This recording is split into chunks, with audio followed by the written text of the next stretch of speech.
আজকে প্রমাণ হয়েছে কক্সবাজার জেলা কমিটিতে যারা ক্রীড়া সংস্থায় রয়েছে তারা অযোগ্য, তারা এই খেলা পরিচালনা করার মতো যোগ্য কমিটি ছিল না। এবং পাশাপাশি কক্সবাজার, রামু, টেকনাফের প্রত্যন্ত অঞ্চল থেকে এখানে দর্শক, ক্রীড়াপ্রেমী দর্শকরা খেলা দেখতে এসেছিল, তাদের কাছ থেকে ডাকাতি করা হয়েছে। একটা 50 টাকার টিকিট তাদের কাছ থেকে 500 টাকা পর্যন্ত নেওয়া হয়েছে।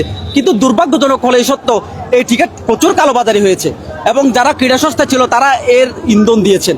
গতকালকে রাতে আপনারা একটা সংবাদ সম্মেলন ইয়াতে দেখেছেন নিউজে, যে কিভাবে নকল টিকিট ছাপিয়ে ছাপানো হচ্ছিল। তো আমাদের কথা হলো, যারা টেকনাফের প্রত্যন্ত অঞ্চল থেকে, রামুর প্রত্যন্ত অঞ্চল থেকে যারা খেলা দেখতে এসেছিল, তাদেরকে যেখানে 10,000 ধারণ ক্ষমতার একটা স্টেডিয়াম, সেখানে 70,000-এর অধিক, 1 লক্ষের অধিক টিকিট বিক্রি করা হয়েছে।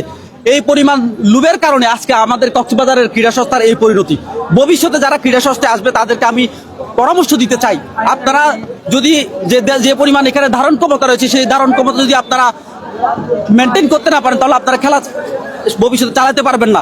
এটা কক্সবাজারের ইয়াং জেনারেশনের জন্য একটা কনসার্নিং বিষয়। আমি জানি না ভবিষ্যতে কোনো ন্যাশনাল অথবা ইন্টারন্যাশনাল খেলা কক্সবাজার স্টেডিয়ামে হবে কিনা, আদৌ হওয়ার সম্ভাবনা আছে কিনা।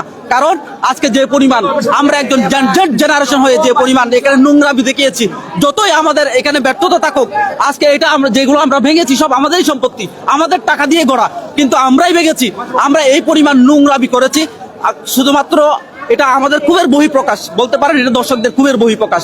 কিন্তু ক্ষোভের বহিঃপ্রকাশ হলেও আমি সবাইকে বলবো, আপনারা অনেক হয়েছে, আমরা অনেক করেছি, আজকে সারাদিন আমরা অনেক করেছি, অনেক দেখেছি।